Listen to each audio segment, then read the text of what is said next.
সকাল সকাল গ্রামের দৃশ্যটা যেন কোনো রঙিন উৎসবের ক্যানভাস।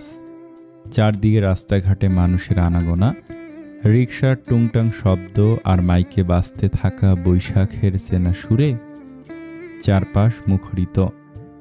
আজ গ্রামে পহেলা বৈশাখ। চারদিকে তাকালে চোখে পড়ছে রঙিন পাঞ্জাবি পরা ছেলে মেয়েদের দল আর লাল সাদা শাড়িতে সেজে গুজে বের হওয়া চঞ্চল মেয়েরা। কারো হাতে পায়ে গাঢ় লাল আলতা, কারো এলো চুলে যত্নে জড়ানো সুগন্ধি গাজরা, আবার কারো চুলে পরিপাটি করে বাঁধা লম্বা বিনুনি। চৌধুরী বাড়িটাও আজ এক অপূর্ব সাজে সেজেছে।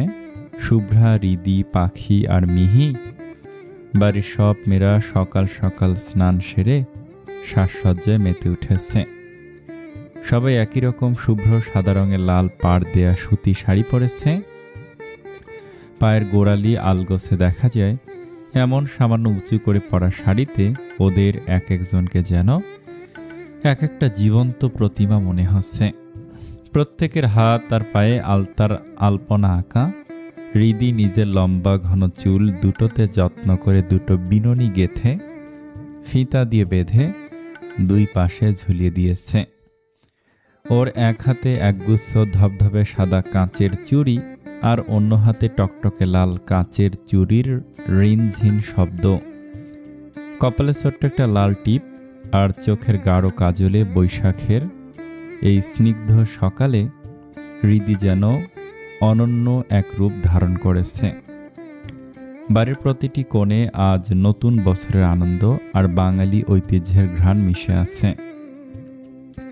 শুভ্রা অপলক চোখে হৃদির দিকে তাকিয়ে থেকে মুগ্ধ গলায় বলল, হৃদি, বিশ্বাস করবি না, যা লাগছে তোকে এভাবে দেখে আমি নিজেই তো শেষ হয়ে যাচ্ছি রে। হৃদি হাসি মুখে পাল্টা জবাব দিল, আর তোকে তো একদম আঙুর ফলের মতো মিষ্টি লাগছে, মনে হচ্ছে টুপ করে খেয়ে ফেলি। শুভ্রা নিজের সাজের ওপর হাত বুলিয়ে লাজুক হেসে জিজ্ঞেস করলো, সত্যি আমাকে অনেক সুন্দর লাগছে তাই না? হৃদি ওর হাত দুটো জড়িয়ে ধরে বলল, সুন্দরের চেয়েও বেশি সুন্দর, যা মুখে বলে বোঝানো সম্ভব না। পাশ থেকে মিহি আর পাখি দুজনেই ঠোঁট উল্টে একসাথে বলে উঠল, আমাদের বুঝি সুন্দর লাগছে না? হৃদি আর শুভ্রা হেসে ওদের দুজনকে জড়িয়ে ধরে একসাথেই বলল, আর ধুর, শাড়ি পরলে সব বাঙালি মেয়েদেরই অপূর্ব অপার্থিব লাগে।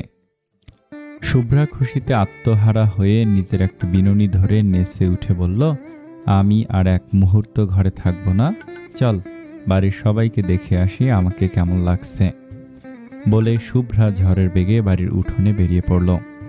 উঠোনে তখন লোকে লোকারণ্য, পাড়া প্রতিবেশীরা গোল হয়ে বসে পহেলা বৈশাখের আড্ডায় মেতেছে। শুভ্রা ওর চপলতা দিয়ে সবাইকে মাতিয়ে রাখল। পাখি আর মিহিও ওর পিছু পিছু গিয়ে সবাইকে নিজেদের সাজ দেখাতে লাগলো। কিন্তু ঘরের দরজার আড়ালে হৃদি দাঁড়িয়ে রইল মূর্তির মতো। ওর বুকটা তখন কামারের হাপড়ের মতো ধকধক করছে। ও তো শাড়ি পরেছে, কিন্তু আজ এই শাড়িটাই ওর ভয়ের কারণ হয়ে দাঁড়িয়েছে। শুভ্র যদি কোনোভাবে ওকে দেখে ফেলে তবে কি হবে?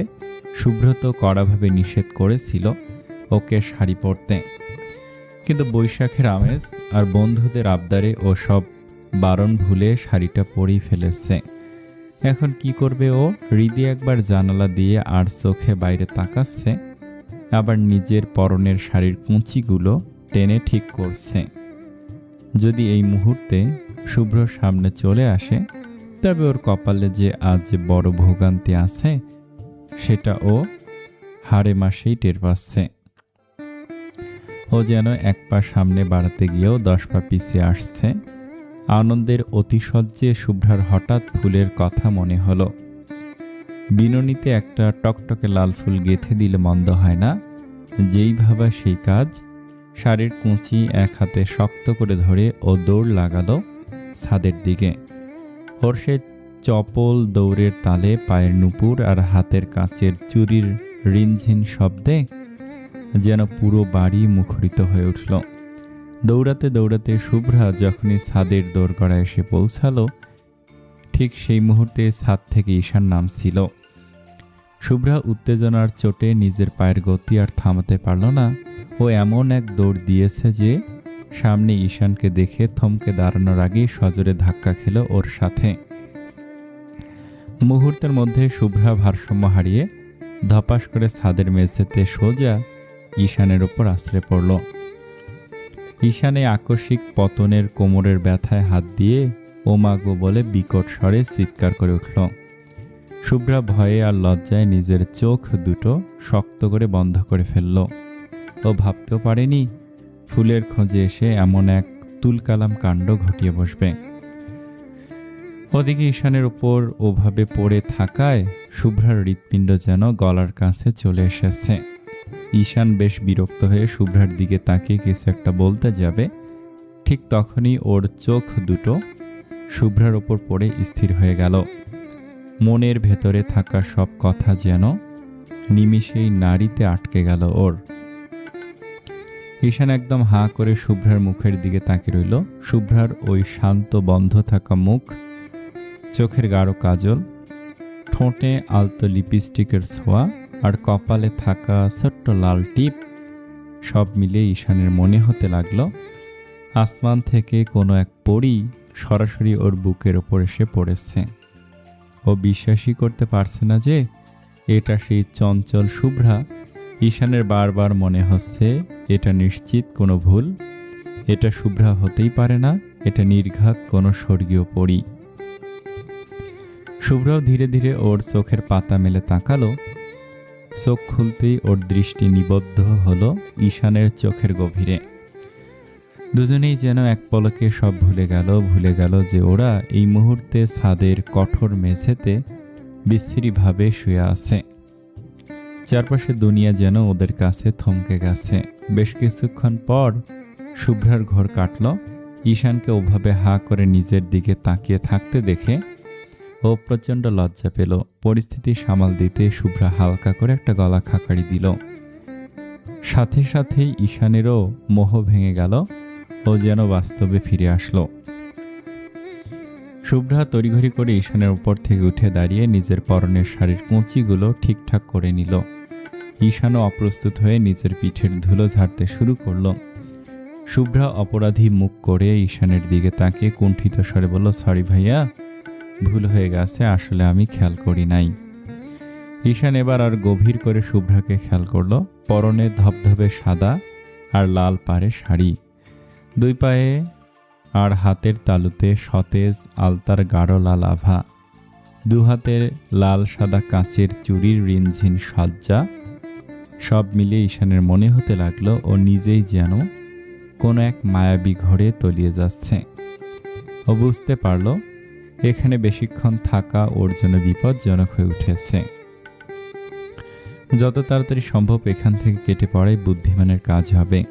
ঈশান শুভ্রার দিকে তাকিয়ে আলতো এক সিলতে হাসি দিয়ে ছাদ থেকে নামার উদ্দেশ্যে পা বাড়ালো। ঠিক তখনই শুভ্রা চপল কণ্ঠে বলে উঠল, ভাইয়া দাঁড়ান, আমাকে কেমন লাগছে বলবেন না? ঈশান না চাইতেও নিজে নিজে বিড়বিড় করে বলে উঠল, সুন্দর, এত সুন্দর যে সেই সৌন্দর্যে জ্বলছি আমি। শুভ্রা কথাগুলো পরিষ্কার শুনতে পেল না। ও বেশ কৌতূহল নিয়ে ঈশানের দিকে এগিয়ে এসে বলল, হ্যাঁ ঈশান ভাইয়া, কিছু বলবেন? ঈশান সাথে সাথে নিজেকে সামলে নিয়ে স্বাভাবিক হওয়ার চেষ্টা করলো। একটু অপ্রস্তুত গলায় বলল, না না, বললাম অনেক সুন্দর লাগছে তোমাকে, এখন আমি আসি। ঈশান আবারও যেতে নিলে আচমকা শুভ্রা ওর হাতটা ধরে ফেলল। অনুরোধের সুরে মায়াবী গলায় বলল, আসলে ভাইয়া, আমি একটা ফুল তুলতে চাই, কিন্তু গাছটাতে অনেক বড় বড় কাঁটা, ভয় লাগে যদি ফুটে যায়, প্লিজ আপনি একটা তুলে দিবেন। শুভ্রা সেই নরম হাতের স্পর্শে ঈশানের সারা শরীরে মুহূর্তের মধ্যে বিদ্যুৎ চমকের মতো এক শিহরণ খেলে গেল। ও তড়িঘড়ি করে শুভ্রার হাত থেকে নিজের হাতটা ছাড়িয়ে নিয়ে কিছুটা অপ্রস্তুত হয়ে বলল, শুভ্রা, আমার কাজ আছে, তুমি তুলো না, তুলতে না পারলে নেমে এসো, তোলার দরকার নেই। শুভ্রার সাথে সাথে অভিমানে মুখটা কালো করে ফেলল। ধরা গলায় বলল, এইভাবে বলতে পারলেন? আমি কি মহা বড় কোনো কাজ দিয়েছি? শুধু একটা ফুলই তো তুলে দিতে বলছি। ঠিক আছে, লাগবে না, চলে যান আপনি, বলি শুভ্রা ছাদের কোণে থাকা গোলাপ ফুলের গাছটার কাছে চলে গেল। গাছটা বেশ বড় আর তীক্ষ্ণ, সব কাঁটায় ভরা। শুভ্রা মনে মনে প্রচণ্ড ভয় পাচ্ছে, যদি কাঁটা ফুটে যায়। তবুও সে সাহস সঞ্চয় করে কাঁটার ভেতর দিয়ে হাত বাড়িয়ে একটা ফুল তোলার চেষ্টা করতে লাগলো।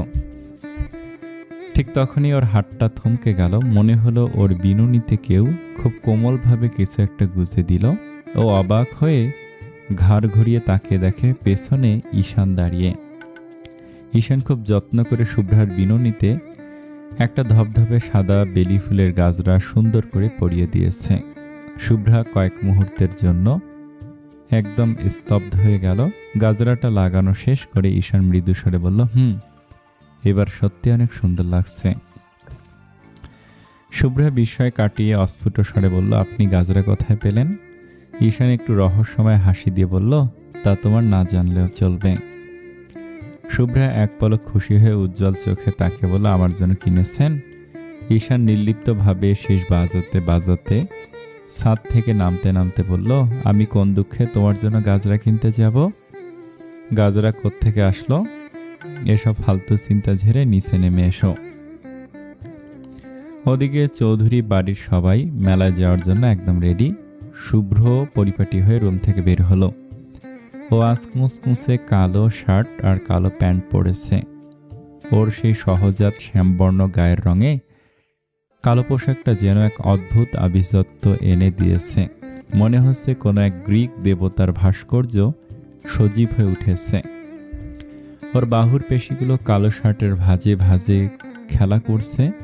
বাঁ হাতে একটা আভিজাত্যপূর্ণ স্মার্ট ওয়াচ, চোখে কালো নীল শেডের সানগ্লাস, শার্টের হাতা কোনি পর্যন্ত নিখুঁতভাবে গুটানো, আর ওপরে দুটো বোতাম খোলা। ওর বুকের খোলা অংশটুকু যেন এক অদ্ভুত পৌরুষের ঘ্রাণ ছড়াচ্ছে।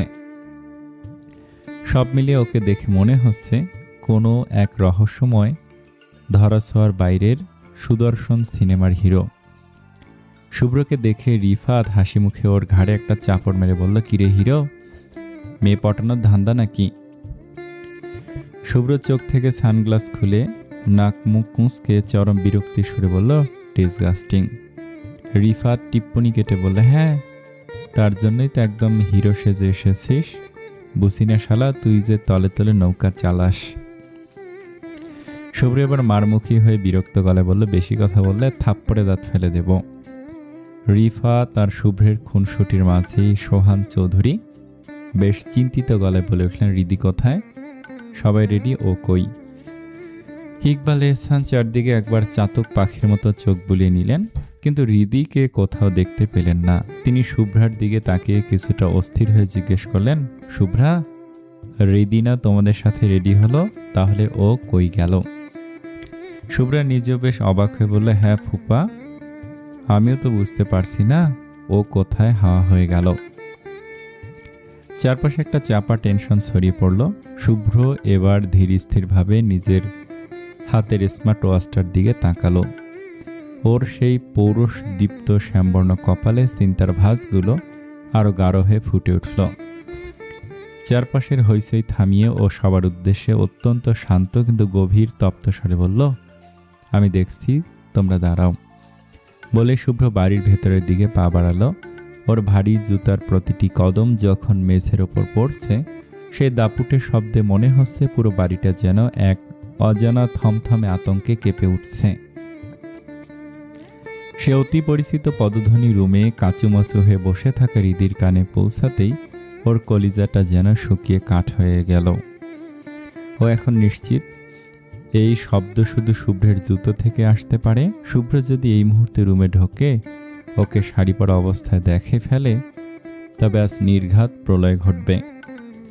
ভয়ে হিতাহিত জ্ঞান হারিয়ে রিদি তড়িঘড়ি করে খাটের নিচের ঘুটঘুটে অন্ধকারে গিয়ে লুকিয়ে পড়ল। ও মনে মনে শুধু একটাই দোয়া করছে, শুভ্র যেন ওকে না দেখে চলে যায়। শুভ্র বেরিয়ে গেলেই ও আগে এই কাল শাড়িটা গা থেকে নামাবে। শুভ্র ঘরে ঢুকলো। চারপাশটা বাজের মতো তীক্ষ্ণ নজরে একবার ঘুরে দেখল, কিন্তু পুরো ঘর শুনশান খালি। এদিকে খাটের নিচে রিদি কুকড়ে একদম দেয়ালের সাথে পিঠ থেকে বসে আছে। ওর বুকের ভেতর তখন যেন কেউ বিরামহীন ড্রাম পেটাচ্ছে। নিঃশ্বাস নিতে ওর ভয় হচ্ছে যদি শুভ্র শুনে ফেলে। ও স্পষ্ট দেখতে পাচ্ছে শুভ্রের সেই পলিশ করা কুঁচকুঁচে কালো জুতো দুটো। শুভ্র ধীর পায়ে হাঁটতে হাঁটতে বারান্দার দিকে গেল। না, সেখানেও জনমানবের চিহ্ন নেই। শুভ্রের কপালে অসন্তোষের ভাঁজ পড়ল। ও যখন ব্যর্থ হয়ে ঘর থেকে বেরিয়ে যেতে নিবে, ঠিক তখনই এক পলকের জন্য ওর কানে একজোড়া কাঁচের চুড়ির অতি ক্ষীণ টুংটাং শব্দ ভেসে এলো। হৃদি ভয়ে নিজের হাত নাড়াতে গিয়ে অজান্তেই এই বিপদ ঘটিয়ে ফেলেছে। শব্দটা বাতাসের মতো পাতলা হলেও শুভ্রের মতো মানুষের কান এড়াতে পারল না। ও মুহূর্তে পাথরের মতো থমকে দাঁড়িয়ে পড়ল। ওর তীক্ষ্ণ দৃষ্টি এবার তীরের মতো বিঁধল খাটের নিচের সে অন্ধকার কোণটায়। শুভ্রের ওষ্টা ধারে এক সিলতে রহস্যময় কিন্তু কঠিন হাসি ফুটে উঠল। শুভ্র প্যান্টের পকেটে দুই হাত ঢুকিয়ে বেশ আয়েশ করে দাঁড়ালো। ওর ঠোঁটে একটা তাচ্ছিল্যের শীষ, যা এই নিস্তব্ধ ঘরে হৃদির কানে তীরের মতো বিঁধছে। সে খুব শান্ত কিন্তু তপ্ত স্বরে বলল, নিজে বের হয়ে আসবি নাকি আমি টেনে বের করব? শুভ্রের সে বরফ শীতল কণ্ঠ কানে আসতেই হৃদির মনে হলো কেউ ওর বুকের ওপর আস্ত একটা পাথর ছুঁড়ে মেরেছে। লোকটা বুঝলো কিভাবে যে ও এই খাটের নিচে ঘাপটি মেরে আছে। হৃদি তবু বের হলো না। ভয়ের চোটে খাটের নিচের ঘুটঘুটে অন্ধকারে আরও বেশি আষ্ট্রে পৃষ্ঠে জড়িয়ে বসে রইল। ওর কপালে তখন বিন্দু বিন্দু ঘাম জমতে শুরু করেছে। শুভ্র এবার দরাজ গলায় ঘোষণা করলো, আমি 1 থেকে 5 পর্যন্ত গুনব। এর মধ্যে যদি বের না হোস তবে আজ তোর কপালে নির্ঘাত চরম ভোগান্তি আছে। বলেই শুভ্র ধীর লয়ে গুনতে শুরু করলো। প্রতিটি সংখ্যার সাথে সাথে হৃদির হৃৎপিণ্ড যেন লাফিয়ে গলার কাছে চলে আসছে। প্রতিটি সেকেন্ড যেন এক একটা যুগ।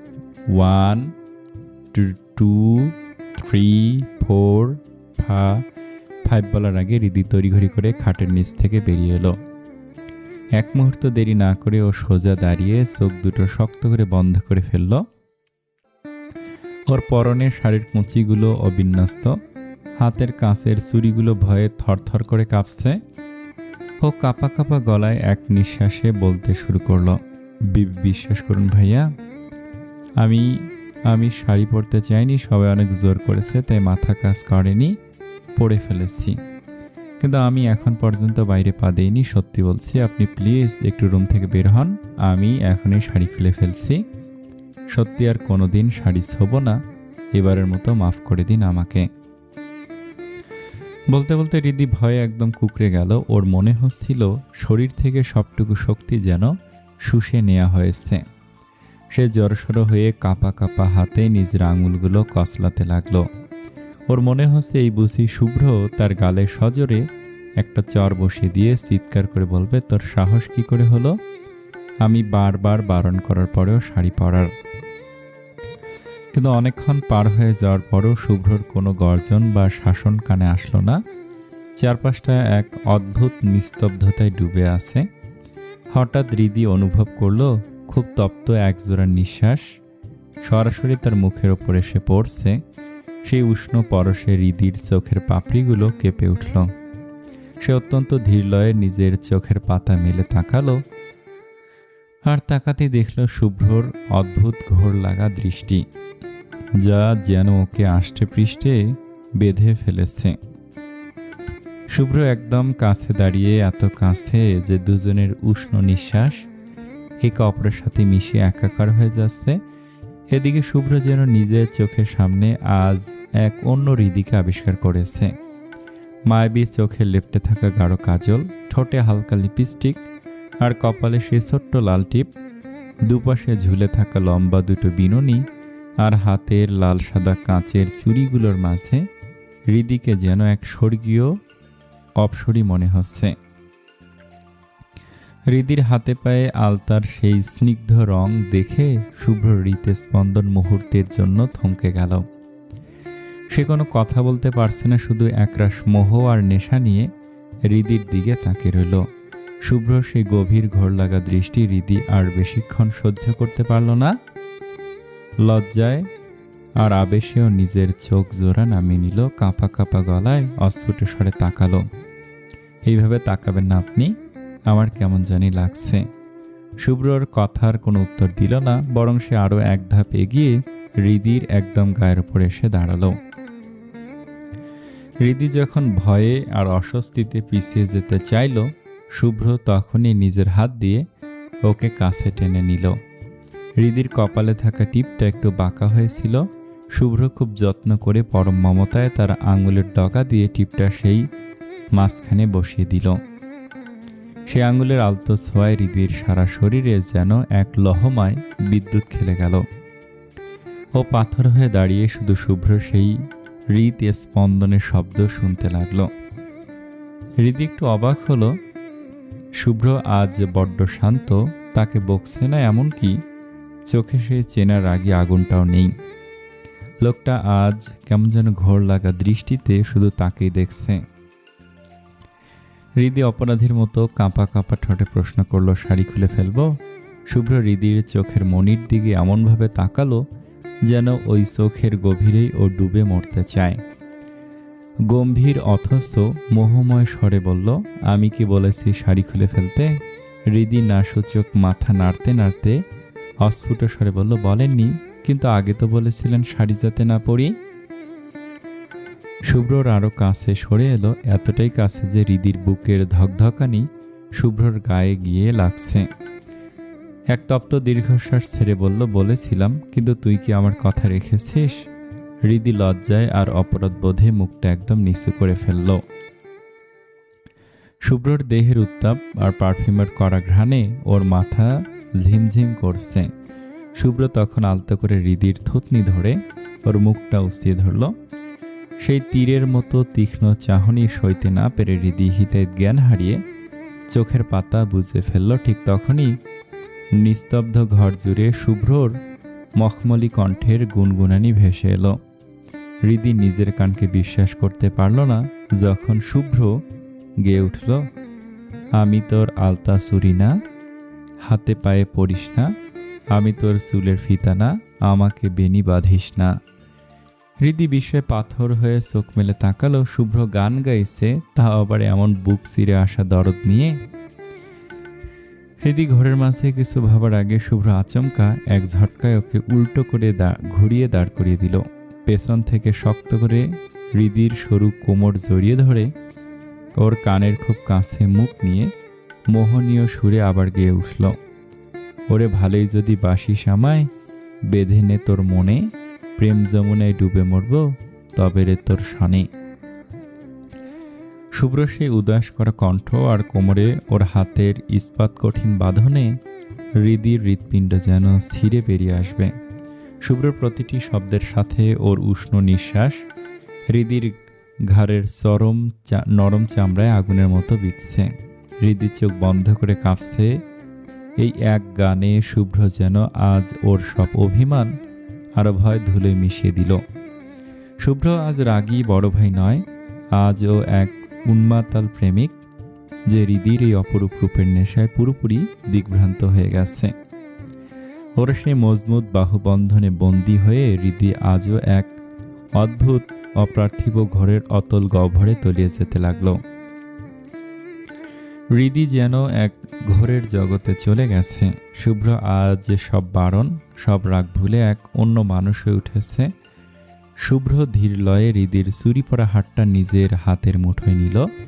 হৃদির নরম আঙুলগুলোর ফাঁকে নিজের আঙুল গলিয়ে দিয়ে হাতটা মুছিয়ে ধরল।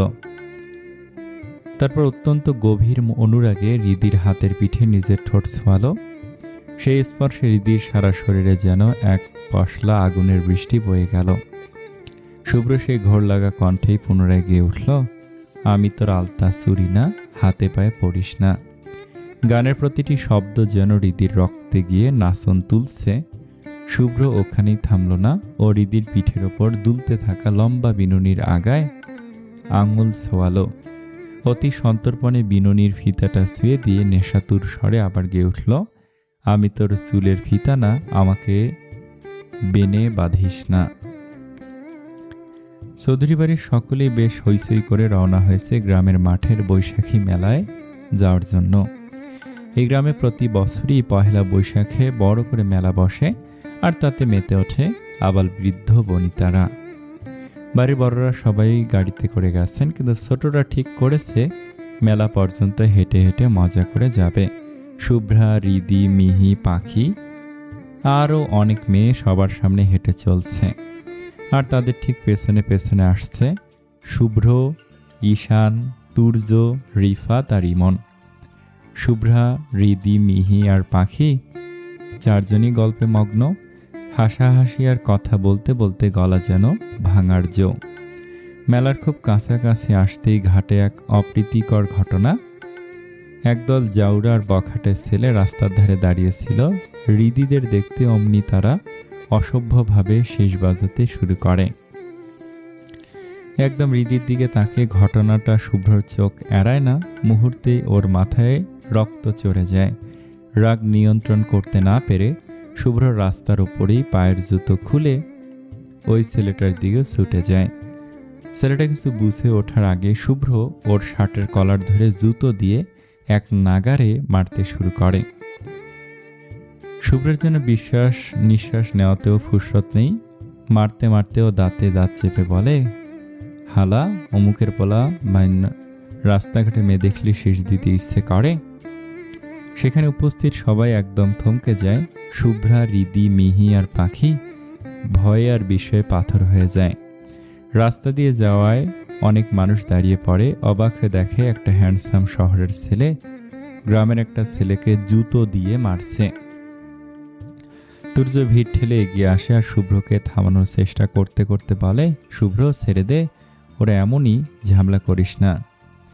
কিন্তু শুভ্র মার থামায় না। তুর্যকে জবাব দেয়, ওর কলিজা না ছিঁড়ে আমি ছাড়ব না। বাকি বখাটের ছেলেগুলো শুভ্র সেই চণ্ডাল রূপ দেখে কাছে এগিয়ে আসার সাহসই পেল না। ভয়ে সব দূরে গিয়ে থমকে দাঁড়িয়েছে।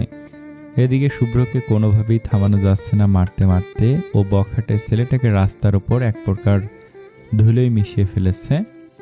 রীতিমতো রাস্তার মাঝখানে দুজনে গড়াগড়ি খাচ্ছে। শুভ্রের এমন বিধ্বংসী রাগ দেখে গ্রামের মানুষ থেকে শুরু করে পথচারীরা পর্যন্ত থমকে দাঁড়িয়ে গেছে। এমনকি যে গ্রামের মেয়েরা মেলায় যাচ্ছিল তারাও দাঁড়িয়ে অবাক চোখে এই দৃশ্য দেখছে। কেউ কেউ লুকিয়ে মোবাইলে ভিডিও করছে, কেউ বা আবার এই রাগী হ্যান্ডসাম ছেলেটার রূপ দেখে এর মধ্যেই ক্রাশ খেয়ে বসে আছে। অনেকে তো ছবি তুলতে তুলতে রীতিমতো হাঁপিয়ে উঠেছে। শেষে অনেক কষ্টে ঈশান আর রিফাত দুজনে মিলে টেনে টুনে শুভ্রকে থামালো। শুভ্রের ফর্সা কপালে ঘামে একদম ভিজে একাকার। চোখ দুটো রাগে টকটকে লাল হয়ে আছে, কপালের রগগুলো রাগে ফুলে উঠেছে, আর ও বড় বড় নিঃশ্বাস ফেলছে। ক্ষোভে শুভ্রের বুকটা কামারের হাঁপড়ের মতো ওঠানামা করছে।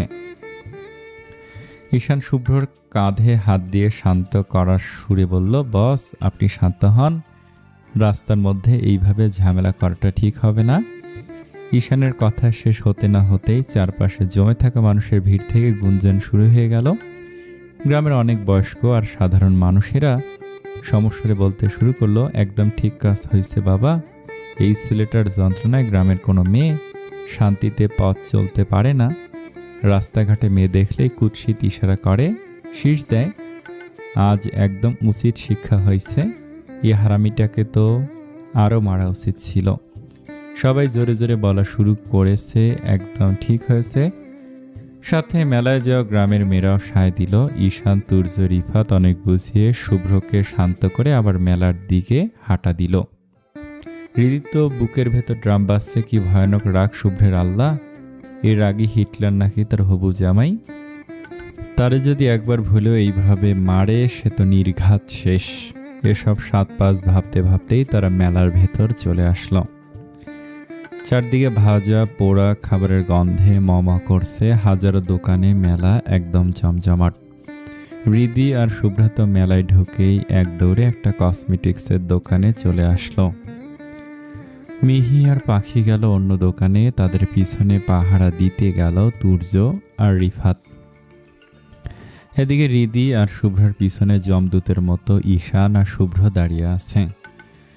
রিদি তো দোকানে ঢুকেই প্রথমে একজোড়া সুন্দর মাথার টিকলি পছন্দ করে ফেলল। সে দোকানের আয়নার সামনে দাঁড়ালো টিকলিটা পরে দেখার জন্য। খুব যত্ন করে টিকলিটা কপালে বসানোর চেষ্টা করছে, কিন্তু আয়নাটা একটু উঁচুতে হওয়ায় সে কিছুতেই ঠিকঠাক পড়তে পারছে না। ওর মনে হচ্ছে একবার লাফ দিয়ে পড়ে ফেলি, কিন্তু চারপাশে এত মানুষ দেখে সে সাহস পাচ্ছে না। এভাবে কিছুক্ষণ ধস্তাধস্তি করার পর হঠাৎ রিদি অনুভব করলো কেউ একজন ওকে দুই বগলে ধরে শূন্যে তুলে ধরেছে। রিদি চরম অবাক হয়ে ঘাড় ঘুরিয়ে তাকিয়ে দেখে শুভ্র। শুভ্র নির্বিকার মুখে বলল, তাড়াতাড়ি দেখ, তোর এই ভুটকি শরীরকে আমি বেশিক্ষণ ধরে রাখতে পারবো না। রিদি শুভ্রের কথা কানেই তুলল না, কোনো উত্তর না দিয়ে আয়না দেখে চটপট সুন্দর করে টিকলিটা পরে ফেলল। কাজ শেষ হতে শুভ্র ওকে নিচে নামিয়ে দিল। রিদি এবার শুভ্রের দিকে ঘুরে দাঁড়িয়ে আহ্লাদি গলায় বলল, কেমন লাগছে? সুন্দর লাগছে না আমায়? শুভ্র এক পলক নির্লিপ্ত চোখে তাকালো, তারপর দেখলো টিকলিটা একটু তেরা হয়ে গেছে। ও হাত বাড়িয়ে খুব যত্ন করে টিকলিটা সোজা করে দিল। ভালো করে খুঁটিয়ে দেখে বলল, খারাপ লাগছে না? ভালোই লাগছে। রিদির সাথে সাথে গাল ফুলিয়ে অভিমানে বলল, তার মানে কি খুব বেশি ভালো লাগছে না? শুভ্র স্বাভাবিক গলায় বলল, আমার কাছে তোকে ন্যাচারালি বেশি ভালো লাগে। এসব আজগুবি জিনিসপত্র পড়লে আমার বিরক্ত লাগে। রিদি মুহূর্তের মধ্যে রাগে আগুন হয়ে গেল। সে ঝট করে মাথা থেকে টিকলিটা খুলে আগের জায়গায় ছুঁড়ে মারতে মারতে বলল, ধুর, নেবই না। বলে রিদি গাল ফুলে অভিমানে গটগট করে অন্য পাশের একটা দোকানে চলে গেল। শুভ্র আড়ালে একটু আলতো হাসলো। রিদির এই বাচ্চাদের মতো রাগ ওর বেশ ভালো লাগে। ও নিঃশব্দে রিদির ফেলে রাখা সেই টিকলি জোড়া কিনে পকেটে ঢুকে রাখলো, যেন খুব মূল্যবান কোনো সম্পদ। তারপর পাশে দাঁড়িয়ে থাকা ঈশানের দিকে তাকিয়ে নিচে সরে বলল, ঈশান, তুই শুভ্রার পিছে থাক, আমি রিদির পিছে যাচ্ছি। ঈশান তেরা করে ভুরু নাচিয়ে সায় দিল। শুভ্র তাড়াতাড়ি গিয়ে রিদির ঠিক পেছনে ছায়ার মতো দাঁড়ালো। রিদি তখন মুখ ভার করে হাতের এক গাদা ব্রেসলেট ওলট পালট করে দেখছে। এদিকে শুভ্রা পড়েছে মহা বিপদে। কাঁচের চুড়ি পছন্দ করতে গিয়ে ওই হিমশিম খাচ্ছে, কোনোটাতে মন ভরছে না। হঠাৎ দোকানের এক কোণে একজোড়া আকাশি রঙের রেশমি চুড়ির দিকে চোখ আটকে গেল। ও তড়িঘড়ি করে চুড়িগুলো হাতে পড়ে হাতটা নেড়ে চেড়ে দেখতে লাগলো। ঠিক তখনই পেছন থেকে এক জোরালো কণ্ঠ ভেসে এলো, খুব সুন্দর লাগছে। শুভ্রা চমকে ঘাড় ঘুরিয়ে দেখলো ঈশান দাঁড়িয়ে। ও নিজের হাতটা ঈশানের চোখের সামনে নাচিয়ে উৎসুক হয়ে বলল, সত্যি ঈশান ভাইয়া, ভালো লাগছে তো? ঈশান নির্লিপ্তভাবে বলল, শুভ্রা এবার আর কোনো রাগঢাক না রেখে সরাসরি আবদার করে বসলো, তাহলে এটা আমাকে কিনে দেন। ঈশান একটু ভেবা চাকা খেয়ে আমতা আমতা করে বলল, আমি? শুভ্রা ঠোঁট উল্টে অসহায় ভঙ্গিতে বলল, হ্যাঁ, ভাইয়া তো আমাকে ফেলে ওদিকে চলে গেল, আর আমার কাছে তো এখন টাকা নেই। ঈশান কিছুক্ষণ পাথর হয়ে শুভ্রার মায়াবী চোখের দিকে তাকিয়ে রইল। ঈশানকে এভাবে নিশ্চুপ থাকতে দেখে শুভ্রা ভাবল লোকটা হয়তো তাকে কিনে দেবে না। ওর মনটা মুহূর্তেই দমে গেল। ও চুপচাপ চুড়িগুলো খুলে সুন্দর করে তাকে রেখে দিয়ে উল্টো দিকে হাঁটা শুরু করলো। ঈশানের ঘোর যখন কাটলো, ও দেখলো শুভ্রা অনেক দূরে চলে গেছে। ও তড়িঘড়ি করে চুড়িগুলো কিনে নিয়ে শুভ্রার পেছনে পাগলের মতো ছুটল। এদিকে শুভ্র অভিমানে মুখ কালো করে মেলার ভিড় ঠেলে যেদিকে চোখ যায় সেদিকে হাঁটছে। পেছন থেকে ঈশান বারবার শুভ্রা শুভ্রা বলে গলা ফাটিয়ে ডাকছে, কিন্তু অভিমানী শুভ্রা একবারও পেছনে তাকাচ্ছে না। ঈশান অনেক কষ্টে ভিড় ঠেলে দৌড়ে শুভ্রার সামনে গিয়ে পথ আগলে দাঁড়ালো। তারপর একটু মেকি রাগ দেখে বলল, কখন থেকে ডাকছি, কানে কি তুলো দিয়েছ, শুনতে পাও না? শুভ্র ওর দিকে একবার অবহেলার চোখে তাকিয়ে কোনো জবাব দিল না। ও পাশ কাটিয়ে আবার গটগট করে হাঁটা দিল। শুভ্রার এই অবহেলা দেখে ঈশানের কপালে চিন্তার ভাঁজ আরও স্পষ্ট হয়ে উঠল। ঈশান শুভ্রার ঠিক পেছনে পেছনে হাঁটতে হাঁটতে একটু তেরা সুরে বলল, এই যে মহারানী, আমার কাছ থেকে কিন্তু এত রাগ মোটেও পছন্দ না। শুভ্রা তবুও কোনো উত্তর দিল না। গাল দুটো বেলুনের মতো ফুলিয়ে নিজের মেজাজে গটগট করে সামনের দিকে যেতে লাগলো। মেলার ভিড় কাটিয়ে একটু ফাঁকা মতো জায়গায় আসতেই ঈশান এক লাফে সামনে গিয়ে দাঁড়ালো। পকেট থেকে চুরির প্যাকেটটা বের করে শুভ্রার চোখের সামনে ধরে বলল, এই নেন আপনার চুড়ি, এখন দয়া করে রাগটা ভাঙুন তো। আকাশি রঙের চুড়িগুলো দেখে শুভ্রার চোখের কোণে খুশির ঝিলিক খেলে গেলেও পরক্ষণে আবার মুখটা শক্ত করে ফেলল। ও জেদ দেখে ঈশানের হাতে চুড়িগুলো ঠেলে দিয়ে বলল, লাগবে না, রেখে আসেন যেখানে ছিল। ঈশান আবার সত্যি বেশ বিরক্ত হলো। কিছুক্ষণ আগে এই চুড়িগুলোর জন্য মেয়েটা প্রায় কেঁদেই দিচ্ছিল, আর এখন কেনার পর বলছে লাগবে না। ঈশান এবার আর কোনো কথা না বাড়িয়ে বেশ সাহসের সাথে শুভ্রার নরম হাতটা খপ করে ধরে ফেলল। শুভ্রা চমকে গিয়ে হাত ছাড়ানোর চেষ্টা করতেই ঈশান আরও শক্ত করে ধরল। তারপরে এক হাতে চুরির প্যাকেট ছিঁড়ে একটা একটা করে রেশমি চুড়ি শুভ্রার হাতে পরিয়ে দিতে দিতে গম্ভীর কিন্তু মায়াবী স্বরে বললে, এই নাও, পরিয়ে দিয়েছি, এখন তুমি এগুলো ভেঙে ফেলবে নাকি ফেলে দিবে নাকি ফেরত দিয়ে আসবে সেটা তোমার ইচ্ছে, কিন্তু দয়া করে এইভাবে রাগ করে থেকো না। ঈশানের তপ্ত হাতের স্পর্শ আর ওর চোখের ওই স্থির চাউনিতে শুভ্রা একদম থমকে গেল। ওর সারা শরীরে যেন বিদ্যুৎ খেলে গেল। ও আর নিজেকে ছাড়ানোর চেষ্টা করল না, বরং স্থির হয়ে দাঁড়িয়ে রইল। ঈশান যখন পরম মমতায় ওর ফর্সা হাতে আকাশি চুড়িগুলো পরাচ্ছিল, শুভ্রার মনে হলো ওর সব অভিমান যেন ওই রেশমি সুতোর টানে কোথাও হারিয়ে যাচ্ছে। মেলার হাজারো শোরগোলের মাঝে ও শুভ্রা শুধু ঈশানের নিঃশ্বাসের শব্দ শুনতে পাচ্ছিল। চুড়িগুলো পরা শেষ হলে শুভ্রা মাথা নিচু করে নিজের হাতের দিকে তাকিয়ে রইল। ও ঠোঁটের কোণে তখন অজানাই এক চিলতে হাসি ফুটে উঠল। এদিকে রীতি রাগ করে একবার ওই দোকানে আবার অন্য দোকানে হুটহাট করে যাচ্ছে, আর তার ঠিক পিছে পকেটে দুই হাত ঢুকিয়ে ছায়ার মতো শুভ্র হেঁটে বেড়াচ্ছে। এক পলকের জন্য ও হৃদির পিছু ছাড়ছে না। হৃদিও আসলে ইচ্ছে করে এমনটা করছে। শুভ্রকে এভাবে মেলা জুড়ে নাকে খত দিয়ে ঘোরাতে আর ভীষণ ভালো লাগছে। একসময় শুভ্র সত্যি বিরক্ত হয়ে কপালে ভাঁজ ফেলে বলল, কিছু না কিনলে কিন, না কিনলে চল এখান থেকে। হৃদি ঠোঁট বাঁকিয়ে অবহেলা সুরে বলল, নিজেও তো পারেন কিছু কিনে দিতে, নাকি কিপটামি করবেন? ওহো, ভুলেই তো গিয়েছিলাম, আপনি তো একটা কিপটুস। শুভ্র দাঁতে দাঁত চেপে রাগে ফেটে পড়ে বলল, ফালতু কথা একদম বলবি না, থাপ্পড় দিয়ে দাঁত ফেলে দিব। কিনবি বল, আমি কিনে দিচ্ছি।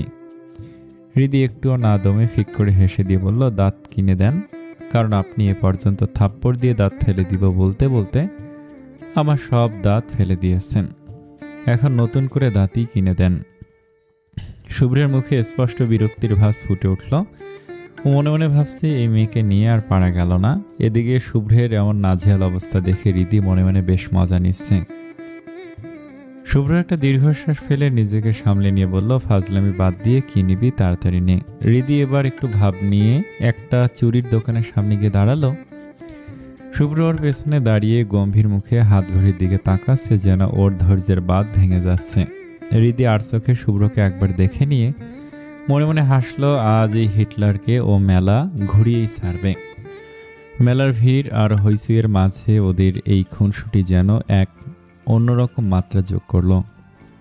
শুভ্রর কপালে বিন্দু বিন্দু ঘাম জমলেও হৃদির দিক থেকে সে চোখ সরাচ্ছে না, যেন এক মুহূর্ত চোখের আড়াল করলে হৃদি কোন নতুন ঝামেলা পাকিয়ে বসবে। মেলার ভিড় আর শোরগোলের মাঝে হঠাৎ শুভ্রের ফোনে একটা কল এলো। স্ক্রিনে অফিসের ম্যানেজারের নামটা ভেসে উঠতে শুভ্রের বিরক্তির সীমা রইল না। সে কপালে ভাঁজ ফেলে তড়িঘড়ি করে ফোনটা পকেটে ভরল। পরক্ষণে কোনো কথা না বলে হৃদির হাতটা খপ করে ধরে ফেলল। হৃদি কিছু বুঝে ওঠার আগেই শুভ্র তাকে টানতে টানতে ভিড় ঠেলে রাবেয়া, এহসান, ইমন আর শাহেরা চৌধুরীর কাছে নিয়ে গেল। মুরব্বীদের কাছে হৃদিকে এক প্রকার সোপর্দ করে দিয়ে শুভ্র তপ্ত চোখে হৃদির দিকে তাকিয়ে কড়া গলায় বলল, শোন শোন, অফিস থেকে জরুরি কল আসছে, কথা বলার জন্য আমাকে একটু দূরে যেতে হবে। তুই আম্মু আর ফুপিদের সাথেই থাকবি, খবরদার এখান থেকে যদি এক পা নড়িস তবে তোর পা একদম গুঁড়ো করে ফেলবো।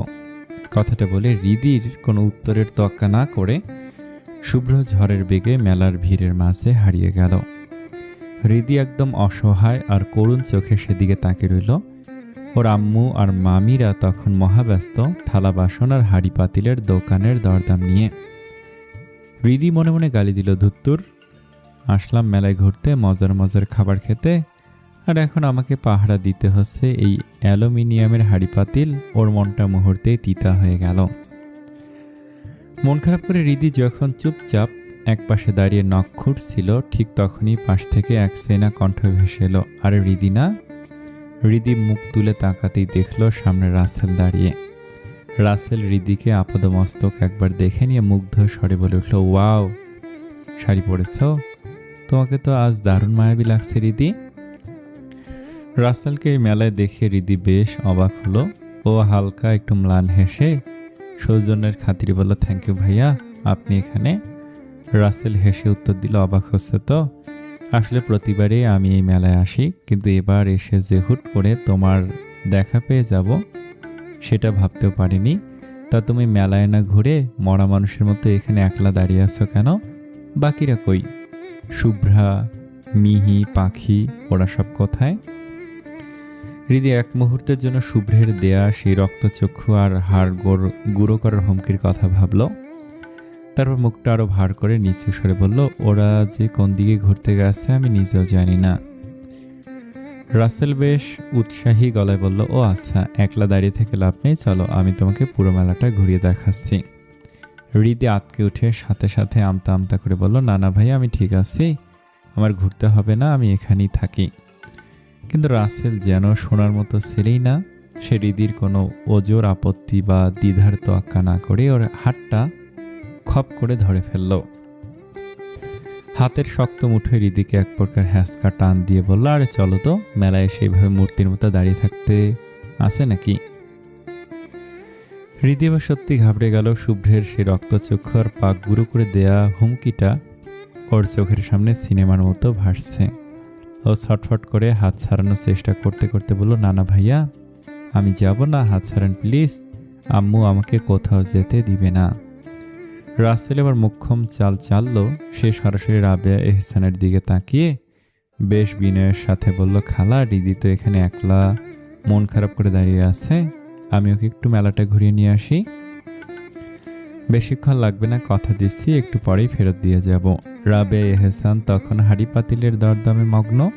তিনি রাসেলের দিকে একবার তাকে আশ্বস্ত হয়ে বললেন, আচ্ছা বাবা, নিয়ে যা, তবে সাবধানে, মেলায় যা বখাটে ছেলেদের ভিড়, দেখি সবার কোনো অঘটন না ঘটে। মায়ের কাছ থেকে গ্রিন সিগন্যাল পেয়ে হৃদি এবার একদম কুকড়ে গেল। ও আবারও না যাব না বলে রাসেলের শক্ত মুঠো হাত থেকে হাত ছাড়ানোর আপ্রাণ চেষ্টা করলো, কিন্তু রাসেলের গায়ের জোরের কাছে ও পেরে উঠল না। রাসেল এক প্রকার জোর করে ওকে ভিড়ের গভীরে টেনে নিয়ে রওনা দিল। হৃদি শুধু মনে মনে দোয়া পড়তে লাগলো, শুভ্র যেন এই দৃশ্য কোনোভাবেই দেখে না ফেলে। দেখলেই মেলায় আজ হুলস্থুল কাণ্ড ঘটে যাবে। চারপাশে মেলার তীব্র হট্টগোল, ধুলোবালি আর মানুষের ঠেলাঠেলি। তার মাঝে হৃদি অনিচ্ছা সত্ত্বেও রাসেলের সাথে সামনের দিকে এগোতে লাগলো। রাসেলের শক্ত হাতের ধরায় হৃদির কবজিটা লাল হয়ে উঠেছে, কিন্তু রাসেলের সেদিকে বিন্দুমাত্র খেয়াল নেই। সে হৃদিকে নিয়ে মেলার জাঁকজমকপূর্ণ অংশটার দিকে ভিড় ঠেলে অদৃশ্য হয়ে গেল। শুভ্র মেলা থেকে খানিকটা দূরে একটা বড় বটগাছের নিচে নিরিবিলি ছায়া ঘেরা জায়গায় এসে দাঁড়ালো। মেলার হট্টগোল এখান থেকে বেশ অস্পষ্ট শোনা যাচ্ছে। ও গম্ভীর মুখে পকেট থেকে ফোন বের করে ম্যানেজারকে কল দিল।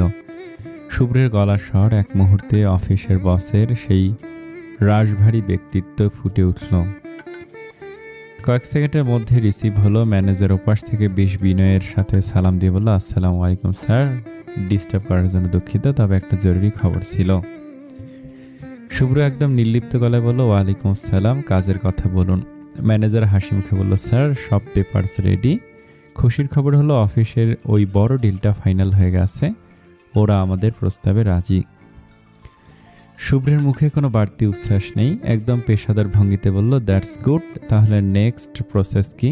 ম্যানেজার এবার একটু ইতস্তত করে বলল, স্যার এই প্রজেক্টের কন্ট্রাক্ট সাইন করার জন্য আপনাকে একবার সশরীরে দেশের বাইরে যেতে হবে, ওরা আপনার উপস্থিতি চাচ্ছে।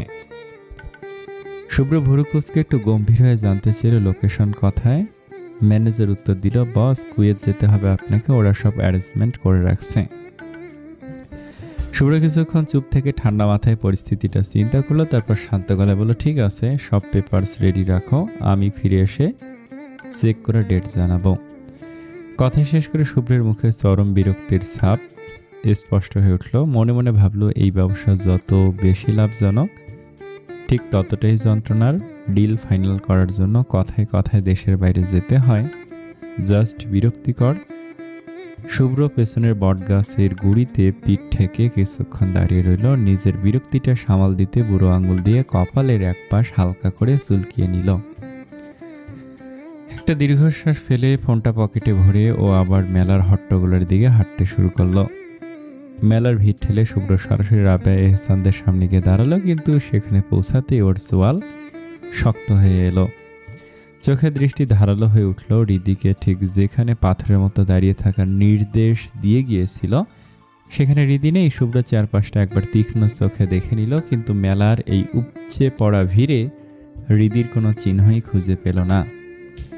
শুভ্র গলাস্বর যতটা সম্ভব স্বাভাবিক রেখে রাবেয়া এহসানের উদ্দেশ্যে জিজ্ঞেস করল, ফুপি রিদি কই?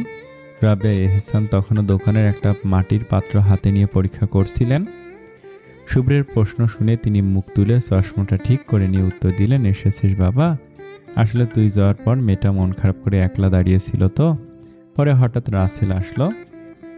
রাসেল ওকে একটু মেলা ঘুরিয়ে দেখার জন্য নিয়ে গেল। শুনে শুভ্রের পুরো শরীর যেন মুহূর্তে শক্ত হয়ে গেল। রাসেলের নামটা শুনতে ওর হাতের মুঠি পাকিয়ে এলো। রিদি যে ওর কথা অমান্য করে রাসেলের সাথে গেছে এটা ভেবেই ওর মেজাজ একদম তুঙ্গে চড়ে গেল।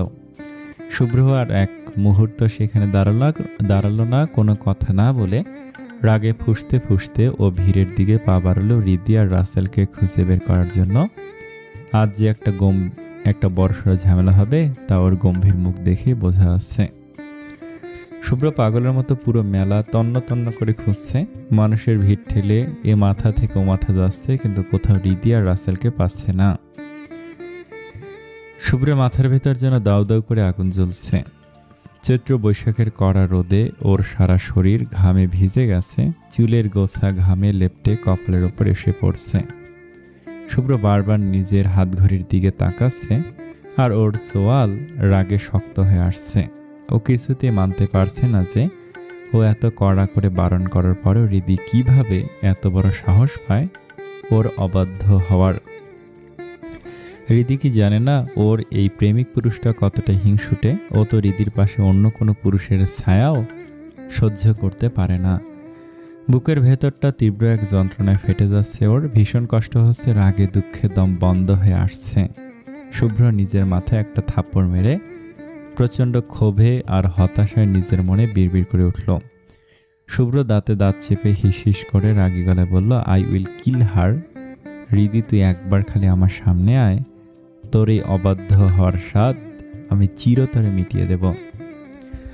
অনেকক্ষণ মেলা ধরে হন্য হন্য করে খোঁজার পরে শুভ্র যখন রাগে ফুঁসতে ফুঁসতে মেলা থেকে বের হওয়ার জন্য পা বাড়ালো, ঠিক তখনই হঠাৎ ওর তীক্ষ্ণ চোখ গেল মাঠের এক কোণের নিরিবিলি গলিটার দিকে। সেখানে রিদির এক পা হাঁটুতে তুলে রাসেল অত্যন্ত নিবিড় যত্ন নিয়ে তার পায়ে পায়েল পরিয়ে দিচ্ছে। রিদির ঠোঁটের কোণে লেগে থাকা সেই তৃপ্তির হাসিটা দেখা মাত্রই শুভ্রের মনে হলো কেউ ওর জ্বলন্ত মস্তিষ্কে এক বালতি কিরোসিন ঢেলে দিল। মুহূর্তে শুভ্রের পেশিগুলো পাথরের মতো শক্ত হয়ে গেল, হাতের মুঠি পাকিয়ে এলো। বুকের ভেতরটা তীব্র হিংসা আর এক অসহ্য ব্যথায় মোচড় দিয়ে উঠল। নিজের ভালোবাসার মানুষকে অন্য কোনো পুরুষের এত কাছেও সহ্য করতে পারছে না। নিজের উপর নিয়ন্ত্রণ হারিয়ে শুভ্র হিতাহিত জ্ঞান শূন্য হয়ে পড়ল। শুভ্র সরাসরি বড় বড় পা ফেলে ঝড়ের বেগে রাসেলের সামনে গিয়ে দাঁড়ালো। রাসেল বা রিদি কিছু বুঝে ওঠার আগে শুভ্র এক ঝটকায় রাসেলের শার্টের কলারটা খপ করে ধরে উপরের দিকে তুলে ধরল।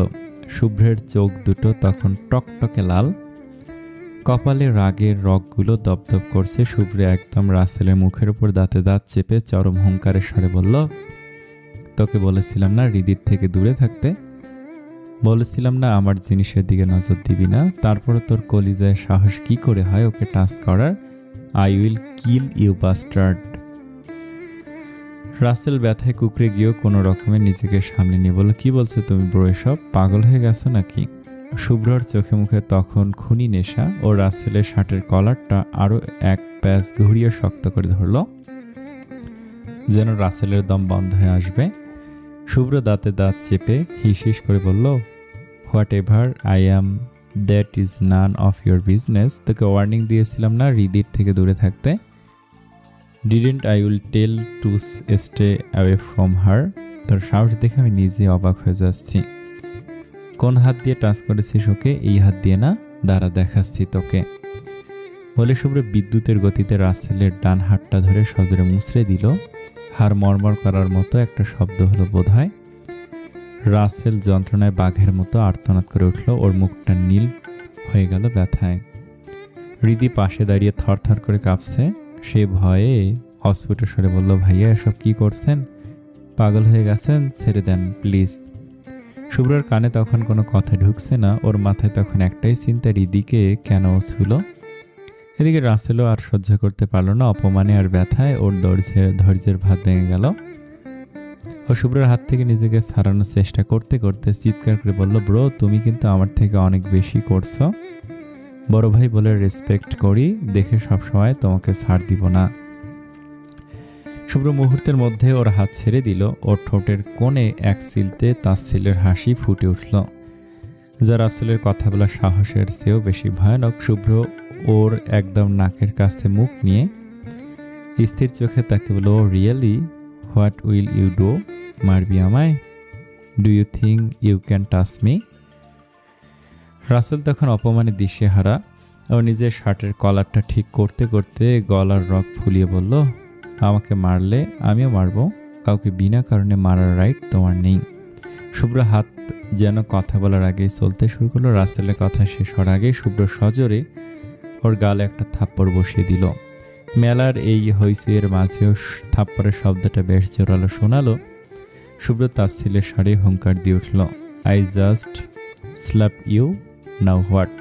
মারবি আমায়? মার, শো মি ইয়োর গার্ডস।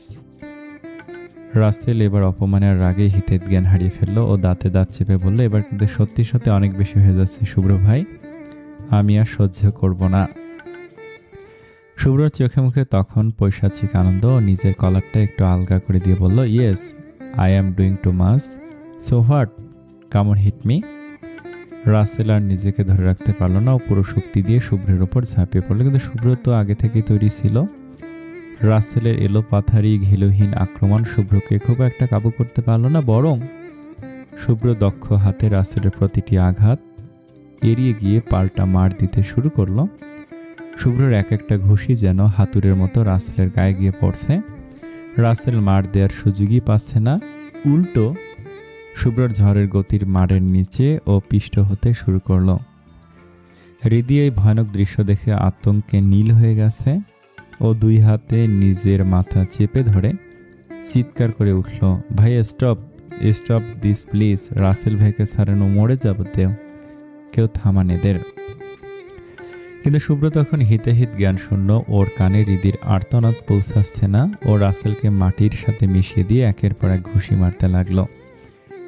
কয়েক মুহূর্তের মধ্যে রাসেলের নাক আর মুখ ফেটে রক্ত বের হতে শুরু করলো। ধস্তাধস্তির এক পর্যায়ে শুভ্রর নিজের ঠোঁটও কেটে রক্ত ঝরছে। কিন্তু সেদিকে ওর বিন্দুমাত্র খেয়াল নেই। মেলার সেই চঞ্চল পরিবেশ নিমেষে থমকে গেল। এক বিশাল ভিড় জমে গেছে চারপাশে, কিন্তু কেউ এগিয়ে আসার সাহস পাচ্ছে না। শুভ্র সেই চণ্ডাল রূপ দেখে সবাই ভয়ে পিছিয়ে যাচ্ছে। কেউ কেউ মোবাইলে ভিডিও করছে, কেউ দূর থেকে ফিসফিস করছে, কিন্তু শুভ্রর ওই খুনি চাউনি দেখে কেউ থামানোর কথা চিন্তা করছে না। রাসেল তখন রক্তাক্ত অবস্থায় মাটিতে লুটিয়ে পড়েছে। নিঃশ্বাস নিতে ওর কষ্ট হচ্ছে। মেলার ধুলোয় ওর শরীর মাখামাখি। এই বিভৎস দৃশ্য দেখে হৃদি আর চুপ থাকতে পারল না। ও আতঙ্কে আর রাগে শুভ্রর সামনে গিয়ে দাঁড়িয়ে চিৎকার করে বলল, শুভ্র ভাইয়া আপনি কিন্তু এবার অনেক বেশি করে ফেলছেন। এটা কোন ধরনের আচরণ? একটা মানুষকে এভাবে পশুর মতো মারতে আপনার একটু বাঁধল না? শুভ্রর কপাল বেয়ে ঘাম ঝরছে। এলোমেলো চুলের গোছা চোখের ওপর এসে পড়েছে। হৃদির মুখে রাসেলের জন্য ওকালতি শুনে ওর ভেতরের হিংসুটে সত্তাটা যেন আরো দ্বিগুণ বেগে জ্বলে উঠল। ও বন্য পশুর মতো হিংস্র চোখে হৃদির দিকে তাকালো। শুভ্রর নজর পড়ল হৃদির পায়ের দিকে, যেখানে রাসেলের পরিচয়ে পরিয়ে দেয়া সেই রূপালী পায়েলটা এখনো চকচক করছে। শুভ্র এক লাফে হৃদির সামনে গিয়ে ওর দুই গাল সজোরে চেপে ধরল। ওর আঙুলের চাপে হৃদির নরম ফর্সা গাল মুহূর্তে লাল হয়ে গেল। শুভ্র একদম হৃদির চোখের ওপর চোখ রেখে হিসে বলল, কেন কষ্ট হচ্ছে রাসেলের জন্য? This it hurting you so much? হৃদির গালের ব্যথায় কুকড়ে উঠে চোখ বন্ধ করে ফেলল ও কাঁপা গলায় উত্তর দিল, একটা মানুষকে এভাবে অকারণে মারলে কার খারাপ না লাগে? আপনি কি সত্যি পাগল হয়ে গেছেন? কেন মারলেন রাসেল ভাইকে এভাবে? কি করেছেন উনি? শুভ্র হৃদির গাল আরো জোরে চেপে ধরে ওর চেহারার একদম কাছে মুখ নিয়ে এলো। ওর তপ্ত নিঃশ্বাস হৃদির মুখে আছড়ে পড়ছে। শুভ্র চিৎকার করে বলল, oh seriously? So you are feeling his pain? পরপুরুষের জন্য খুব মায়া হচ্ছে তোর, তাই না? একটু আগে তো দেখলাম খুব যত্ন করে পায়েল পরিয়ে দিচ্ছিল, তা পরপুরুষের ছোঁয়া আর তার দিয়ে গিফট নিতে খুব ভালো লাগে, তাই না? শুভ্রের এই কথাটা হৃদির একদম নারীত্বের সম্মানে গিয়ে লাগলো। পরপুরুষের ছোঁয়া নিয়ে, ওর চরিত্র নিয়ে এমন কদর্য কথা শুভ্রের মুখে শুনবে সেটাও কল্পনা করেনি। হৃদি নিজেও জানলো না ঠিক কি করে ফেললো। অজান্তে শুভ্রের হাত থেকে নিজের গাল ছাড়িয়ে নিয়ে ঠাস করে শুভ্রের গালে একটা থাপ্পড় বসিয়ে দিল। সে একটা থাপ্পড়ে যেন পুরো পৃথিবী, আকাশ, পাতাল আর নদী নালা সবকিছুতে এক মুহূর্তের জন্য প্রলয়ঙ্করী তুফান শুরু হয়ে গেল। মেলার সেই শোরগোল মুহূর্তে এক বিভৎস নিস্তব্ধতা রূপ নিল। হৃদি কি করে ফেলেছে সেটা বুঝতে পেরে মুহূর্তে হাত নামিয়ে ফেলল। ও ভয়ে কাঁপতে কাঁপতে তোতলা স্বরে বলল, শুভ্র ভাইয়া, আমি জানি না কি করলাম, বিশ্বাস করুন আমি। শুভ্র নিজে একদম পাথরের মতো স্থির হয়ে দাঁড়িয়ে আছে। বড় হওয়ার পর আজ পর্যন্ত তার বাবাও তাকে কোনো ভুলের জন্য তার গায়ে হাত তোলেনি। আর হৃদি কেন সেই ভরা মেলায় সবার সামনে তার গালে হাত তুলল? তাও কেন? কারণ শুভ্র তাকে পরপুরুষের থেকে দূরে থাকতে বলেছে বলে। শুভ্রের মাথায় তখন একটাই চিন্তা ঘুরপাক খাচ্ছে, সে কেন এমন করে?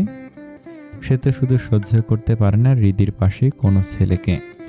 হৃদি কেন ওর এই পাগলামিটা বোঝে না?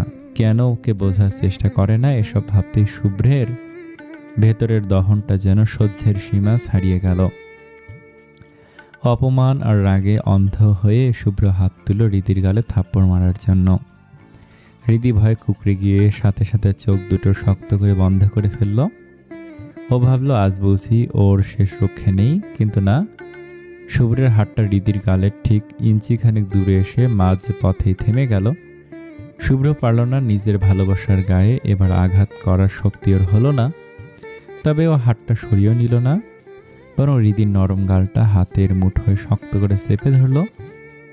ব্যথায় হৃদির মুখটা কুঁচকে গেল। শুভ্র একদম হৃদির মুখের ওপর ঝুঁকে পড়ে দাঁতে দাঁত চেপে চরম আক্ষেপে বলল, I couldn't hit you, I don't know how, but today my heart didn't let me hurt you, it stop me from hurting you.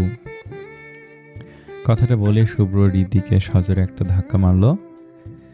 নিজের ঠোঁটের কোণে জমাট বাঁধা রক্তটুকু হাতের উল্টো পিঠে মুছতে মুছতেও মেলা আর মানুষের ভিড় ঠেলে ঝড়ের বেগে সেখান থেকে বের হয়ে গেল।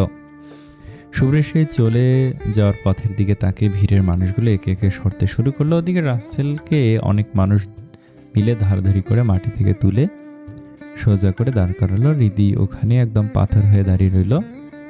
ওর চারপাশের পৃথিবীটা যেন হঠাৎ থমকে গেছে। মাথার ভেতরটা ভো ভো করছে। ও শুধু ভাবছে কি হয়ে গেল এইসব। একটু আগেও তো সব ঠিক ছিল। শুভ্র ওর টিকলি সোজা করে দিচ্ছিল, ওর সাথে রাগ অভিমানের খুনসুটি করছিল, তাহলে হঠাৎ কেন এমন হলো? সবচেয়ে বড় প্রশ্নটা হৃদির নিজের কাছে। তার হাতটা শুভ্রর গায়ে কিভাবে উঠলো? কিভাবে তার কলিজাটা আজ এত বড় হয়ে গেল যে সে শুভ্রের মতো একটা মানুষকে সবার সামনে থাপ্পড় মেরে বসলো। মেলা থেকে ফিরতে ফিরতে প্রায় দুপুর হয়ে গেল। বাড়ির গোমট পরিবেশে তখন এক চরম উত্তেজনা। শুভ্র যে মেলা থেকে কখন বেরিয়ে গেছে সেটা কেউ জানে না। তবে শুভ্র যেভাবে সবার সামনে রাসেলকে মেরেছে তা শুনে সোহান চৌধুরী ভীষণ ক্ষেপে গেছেন। তার রাগ যেন থামছেই না। ড্রয়িং রুমে দাঁড়িয়ে সোহান চৌধুরী রাগী গলায় চিৎকার করছেন, রাসেল তাকে সব বলেছে, শুভ্র তাকে শুধু রিদির জন্য মেরেছে। এই একটা কথা সোহান চৌধুরীর মনে সন্দেহের দানা বাঁধিয়ে দিয়েছে। তিনি মনে মনে ভাবছেন, রিদির জন্য শুভ্র এত বড় কাণ্ড কেন করবে? রিদির সাথে ওর সম্পর্ক কি? বাড়ির সবাই মেলার ক্লান্তি আর মগজের দুশ্চিন্তা নিয়ে ড্রয়িং রুমের সোফায় শরীর ছেড়ে দিল। কিন্তু সবার মাঝে রিদি একদম চুপচাপ। সে ধীর পায়ে ভেতরে আসলো। তাকে দেখে মনে হচ্ছে দেহটা চলছে ঠিকই, কিন্তু প্রাণটা অন্য কোথাও পড়ে আছে। ও যে কি করেছে তা ভেবেই ওর বুকের ভেতরটা দুমড়ে মুচড়ে যাচ্ছে। এদিকে ঈশান অস্থির হয়ে বাড়ির বাইরে বের হয়ে শুভ্রর নাম্বারে বারবার কল দিতে লাগলো, কিন্তু প্রতিবারই ওপাশ থেকে যান্ত্রিক কণ্ঠ বলছে ফোনটি বন্ধ। ঈশান কপালে হাত দিয়ে বিড়বিড় করে উঠল, হোয়াট ইজ গোয়িং অন? বস এভাবে রাসেলকে মারবে এটা আমি ভাবতে পারিনি। ঈশান নিজেও অবাক হয়ে ভাবছে শুভ্র এখন কোথায় থাকতে পারে। দিন শেষে রাত নামলো, আর রাতের সাথে সাথে বাড়ির সবার দুশ্চিন্তা পাল্লা দিয়ে বাড়তে শুরু করলো।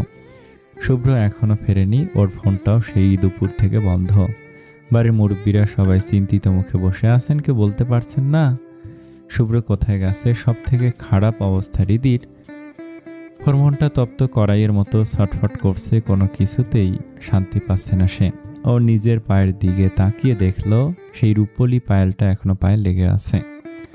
রিদির কাছে ওটা এখন বিষাক্ত মনে হচ্ছে। মুহূর্তের মধ্যে সে এক টানে পা থেকে পায়েলটা খুলে ছুঁড়ে ফেলে দিল। মনে মনে ও রাসেলকে একগাদা গালি দিল। ও তো এই পায়েল নিতে চায়নি, ওই রাসেলে তো জোর করে দিল, অথচ এই সামান্য জিনিসের জন্য কত কি হয়ে গেল। রাত 12টা বেজে গেছে। চৌধুরী বাড়ির থমথমে ড্রয়িং রুমে কারো চোখে ঘুম নেই। সবার চোখে মুখে জমাট বাঁধা দুশ্চিন্তার ছাপ স্পষ্ট। শুভ্র এখনো বাড়ি ফেরেনি, আর এই অনিশ্চয়তা যেন সবাইকে তিলে তিলে কুড়ে খাচ্ছে।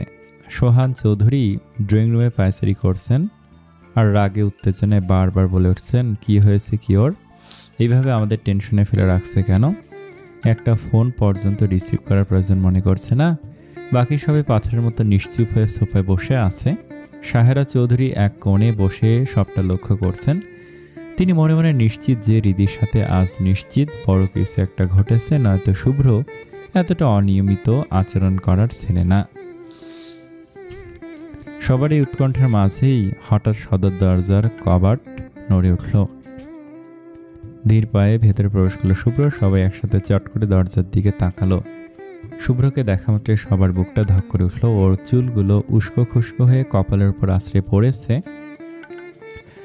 চোখ দুটো অনিদ্রায় আর চরম ক্ষোভে টকটকে লাল হয়ে আছে। শুভ্র কাউকে কোনো কথা বলার সুযোগ দিল না। এমনকি ড্রয়িং রুমে সবাইকে এভাবে বসে থাকতে দেখেও ও নির্বিকার। ও সরাসরি নিজের রুমের দিকে হাঁটা দিতেই পিছন থেকে সোহান চৌধুরী কড়া গলায় হুঙ্কার ছাড়লেন, কোথায় গিয়েছিলি তুই? আমরা যে সবাই এখানে দাঁড়িয়ে আছি তাকে দেখতে পাচ্ছিস না? কিছু না বলে হুট করে এসে রুমে চলে যাচ্ছিস। ফোন দিলাম, ফোনটা বন্ধ বলল বারবার। শুভ্রের পায়ের গতি থমকে গেল। ও খুব ধীর গতিতে ঘাড় ঘুরিয়ে বাবার দিকে তাকালো। ওর চাহনিতে আজ এক অদ্ভুত যে তার শূন্যতা। ও একদম নিস্পৃহ গলায় উত্তর দিল, একটা কাজ ছিল, ব্যস্ত ছিলাম তাই ধরেনি। আর এইভাবে মাঝরাতে দাঁড়িয়ে না থেকে সবাই গিয়ে ঘুমান বলে শুভ্র আবার হাঁটা শুরু করলে সোহান চৌধুরী পুনরায় চড়া গলায় বলে উঠলেন, তা বুঝলাম, তো তুই রাসেলকে ওইভাবে মেরেছিস কেন? শুভ্র এবার পুরো শরীর ঘুরিয়ে দাঁড়ালো। মাথা নিচু করে ও ঘাড় তেড়া করে কিছুক্ষণ দাঁড়িয়ে রইল, যেন নিজেকে সামলাচ্ছে। তারপর অত্যন্ত শীতল গলায় জবাব দিল, হাত চুলকাচ্ছিল তাই মেরে দিয়েছি। ছেলের মুখে এমন ঔদ্ধত্যপূর্ণ কথা শুনে সোহান চৌধুরীর ধমনীতে রক্ত টকবক করে উঠল। তিনি এক পা সামনে এগিয়ে এসে বললেন, শুভ্র, আমি তোর বাবা হই, ঠিক করে কথা বল আমার সাথে। তোর এই বেয়াদবি দিন দিন সীমা ছাড়িয়ে যাচ্ছে। শুভ্র মুখটা যন্ত্রণায় কুঁচকে গেল। ওর চেহারায় চরম অবসাদের ছাপ। ও দীর্ঘশ্বাস ফেলে খুব নিচু স্বরে কিন্তু দৃঢ় গলায় বলল, ভালো লাগছে না আব্বু, আমি এখন কথা বলতে চাচ্ছি না। সোহান চৌধুরী আর কথা বাড়ালেন না, তবে তার গুমট মুখ দেখে বোঝা যাচ্ছিল তিনি কতটা ক্ষুব্ধ। শুভ্র কারো দিকে ফিরেও তাকালো না, ঝড়ের বেগে সোজা নিজের রুমে চলে গেল। সাহেরা চৌধুরী আর স্থির থাকতে পারলেন না। অস্থির মনে তিনিও ছেলের পিছন পিছন রুমে ঢুকলেন। হৃদি এতক্ষণ ড্রয়িং রুমের এক কোণে মূর্তির মতো দাঁড়িয়ে সবটা দেখছিল। ও খুব স্পষ্ট খেয়াল করেছে শুভ্র একবারের জন্য তার দিকে তাকায়নি। এমনকি যাওয়ার সময় ওর পাশ দিয়ে গেলেও শুভ্র এমন ভাব করলো যেন হৃদি সেখানে ছিলই না। হৃদির বুক ফেটে কান্না আসছে। গলার কাছে একটা দলা পাকানো কষ্ট আটকে আছে। ওর কষ্টেও ওর খুব ইচ্ছে করছে শুভ্রর কাছে গিয়ে ক্ষমা চাইতে, হাজারটা কথা বলতে, কিন্তু শুভ্রর এই পাথরের মতো শীতল রূপ দেখে ও এগোনো সাহস পাচ্ছে না। শুভ্র নিজের রুমে ঢুকে এক ঝটকায় গায়ের রক্ত মাখা শার্টটা খুলে ফ্লোরে ছুঁড়ে মারল। আলমারি খুলে অস্থির হাতে টি শার্ট আর ট্রাউজার বের করতে লাগলো। ঠিক তখনই সাহেরা চৌধুরী রুমে প্রবেশ করলেন। তিনি শুভ্রের বিধ্বস্ত চেহারার সামনে গিয়ে দাঁড়ালেন এবং খুব নরম স্বরে জিজ্ঞেস করলেন, কি হয়েছে তোর? এইভাবে কেন রেগে আছিস? রাসেলকে ওভাবে মারার কারণটা কি? শুভ্র মায়ের দিকে একবারও তাকালো না। কাপড়গুলো হাতে নিয়ে মুখ ঘুরিয়ে অত্যন্ত নিচু কিন্তু ধারালো গলায় বলল, আম্মু, আমার ভালো লাগছে না। আমি এখন কোনো বিষয়ে কথা বলতে চাচ্ছি না। প্লিজ আমাকে একটু একা থাকতে দাও। সাহেরা চৌধুরী ছেলের চোখের কোণে জমে থাকা রক্তাভ আভা আর চোয়ালের কঠিন ভঙ্গি দেখে বুঝলেন এখন জোর করা বৃথা। তিনি আবারও কিছু বলতে চাইলেন, কিন্তু শুভ্র তাকে পুরোপুরি উপেক্ষা করে টি শার্ট আর ট্রাউজার নিয়ে শটান ওয়াশরুমে ঢুকে গেল। সাহেরা চৌধুরী অপলক কিছুক্ষণ বন্ধ দরজার দিকে তাকিয়ে রইলেন। এরপর একটা দীর্ঘশ্বাস ফেলে ঘর থেকে বেরিয়ে গেলেন।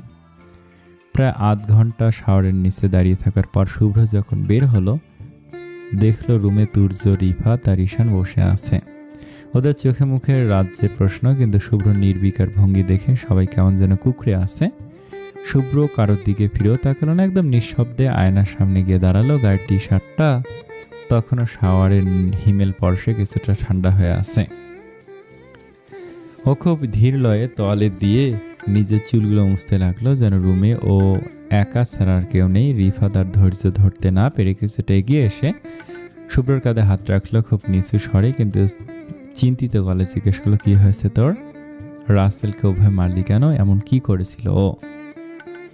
শুভ্র কোনো উত্তর দিল না। আয়নায় নিজের প্রতিচ্ছবির দিকে তাকে ও নিস্পৃহভাবে চুল মুছে যেতে লাগলো। ওর এই জমাট বাঁধা নীরবতা রিফাতকে বুঝিয়ে দিল যে এই ঘাটতারা আর একগুয়ে ছেলেটা এখন আকাশ পাতাল এক করে ফেললো, মুখ খুলবে না। ওর বুকের ভিতর ঠিক কিসের দাবানল জ্বলছে তা জানার সাধ্য আর কারণ নেই। অগত্যা কেউ আর কথা বাড়ল না। ঘুমট এক অস্বস্তি নিয়ে তুর্য, রিফাত আর ঈশান যার যার জায়গায় শুয়ে পড়লো। পুরো রুমের আলো নিভে গেল। শুভ্র ধীর পায়ে হেঁটে ব্যালকনিতে এসে দাঁড়ালো। রাতের নিস্তব্ধতা তখন চৌধুরী বাড়িকে চারপাশ থেকে ঘিরে ধরেছে। ও পকেট থেকে একটা সিগারেট বের করে ধরিয়ে নিল। শুভ্র নিয়মিত সিগারেট খায় না, তবে যখন প্রচণ্ড রাগে হিতে হিত জ্ঞান হারিয়ে ফেলে কিংবা মনের গহীনে খুব বেশি চোট পায়, তখন এই নিকোটিনের ধোঁয়াকেই নিজের একমাত্র নিঃসঙ্গ সঙ্গী মনে করে। অন্ধকারে সিগারেটের লাল আগুনটা আগ্নেয়গিরির লাভার মতো ধকধক করে জ্বলছে। শুভ্র লম্বা একটা টান দিয়ে বুক ভর্তি ধোঁয়া আকাশে ফুসফুসে জমা করলো। তারপর অত্যন্ত ধীর গতিতে সেই ধোঁয়া রাতের আকাশের দিকে ছেড়ে দিল। ধোঁয়ার কুণ্ডলীগুলো বাতাসে মিলিয়ে যাচ্ছে। রাতের সেই নিস্তব্ধতা ভেঙে হঠাৎ একটা অতি পরিচিত মেলি কণ্ঠ শুভ্রের কানে আশ্রে পড়ল। শুভ্র ভাইয়া, আপনি সিগারেট খান? হৃদির সে চেনা কণ্ঠস্বর কানে আসতেই শুভ্র চমকে উঠল। ও মুহূর্তের মধ্যে হাতের সিগারেটটা নিচে ফেলে দিয়ে পায়ের নিচে পিষে দিল। ঈশান ছাড়া বাড়ির আর কেউ জানে না যে শুভ্র সিগারেট খায়। এদিকে হৃদি শুভ্রকে এইভাবে অন্ধকারে সিগারেট খেতে দেখে যেন এক নতুন শুভ্রকে আবিষ্কার করলো। ও কখনো কল্পনা করেনি যে শুভ্র সিগারেট খেতে পারে। আজ এই দৃশ্য দেখে ও যেন নিজের চোখকেও বিশ্বাস করতে পারছে না। শুভ্র বড় বড় শ্বাস ফেলে ব্যালকনির গ্রিলটা শক্ত করে খামচে ধরল। ও হৃদির দিকে না তাকিয়েই বরফ শীতল গলায় বলল, আমার এখন কথা বলতে ইচ্ছে করছে না, গেট আউট। শুভ্রর কণ্ঠের সে হাড়হিম করা সুর শুনে হৃদির কলিজা কেঁপে উঠল। শুভ্র যে তার ওপর কতটা চরমভাবে রেগে আছে তার প্রমাণ এখন একদম স্পষ্ট। হৃদি তবু বুকে সাহস করে দু এক পা এগিয়ে গেল। ও খুব করুণ গলায় বলল, শুভ্র ভাই বিশ্বাস করুন, তখন আমি কিভাবে মারলাম আমি নিজেও জানি না, আমি জাস্ট বুঝতে পারিনি হাতটা কিভাবে উঠে গেল, প্লিজ আপনি আমাকে মাফ করে দেন। শুভ্র এবার দাঁতে দাঁত চেপে হিস করে বলল, হিস করে উঠল। ওর চোয়াল রাগে শক্ত হয়ে আসছে। ও আবার বলল, তুই যাবি এখান থেকে? তোকে এখন আমার জাস্ট সহ্য হচ্ছে না।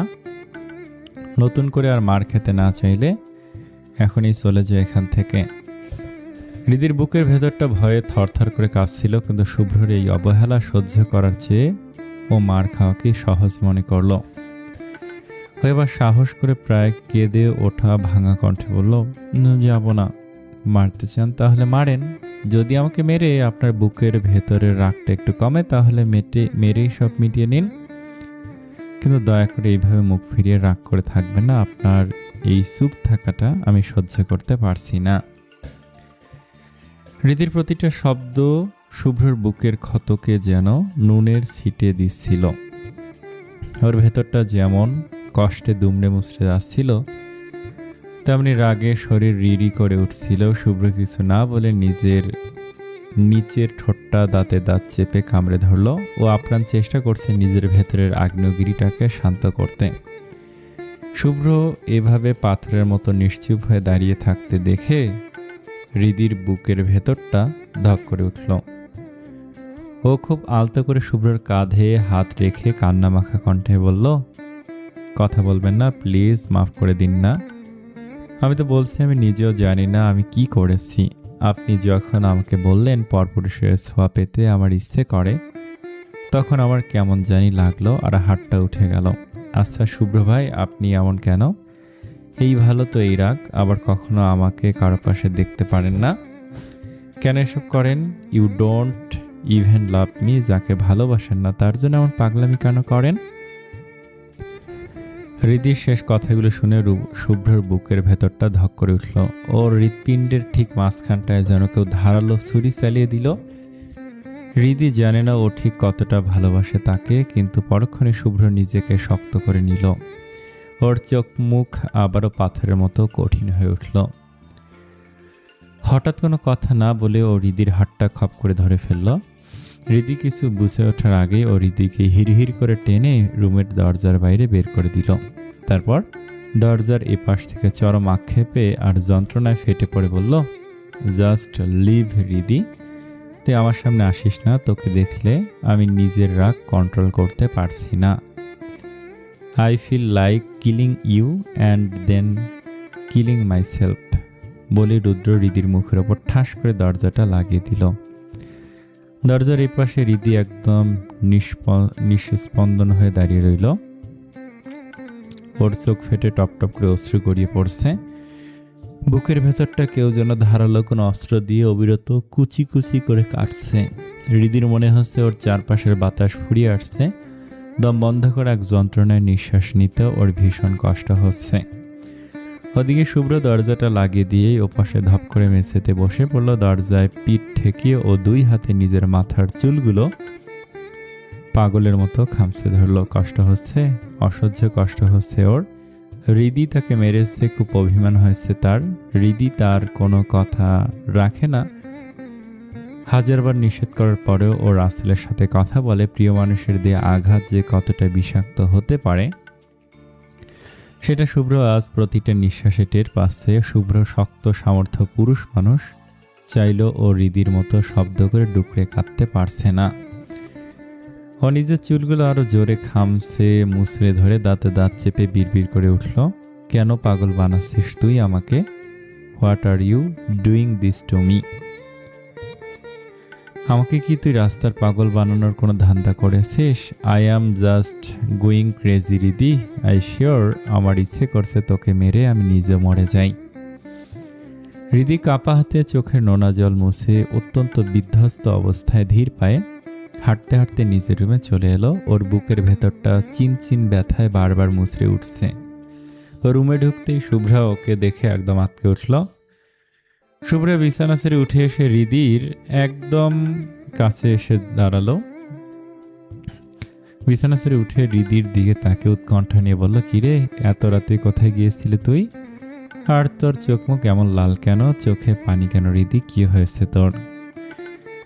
হৃদি তড়িঘড়ি করে ওড়নার আঁচলে চোখের নোনা জলটুকু মুছে নিল। নিজেকে যতটা সম্ভব স্বাভাবিক দেখানোর চেষ্টা করে ও ধারা গলায় বলল, কিছু হয়নি রে, হঠাৎ চোখে কিছু একটা পড়েছে হয়তো। শুভ্রা ভুরুকুচকে হৃদির বিধ্বস্ত চেহারার দিকে তাকালো। ওর এই অজুহাত শুভ্রার কানে একদমই ঢোপে টিকল না। ও কিছুটা সন্দিহান গলায় প্রশ্ন করলো, কিন্তু তোর চোখ দুটো তো জবা ফুলের মতো লাল হয়ে আছে, সত্যি করে বলতো কি হয়েছে? কোনো ঝামেলা হয়েছে কি? হৃদি এবার একটু বিরক্তির ভান করলো যাতে শুভ্রা আর কথা না বাড়ায়। ও শুকনো গলায় বলল, আরে তুই শুধু শুধু জেরা করছিস কেন?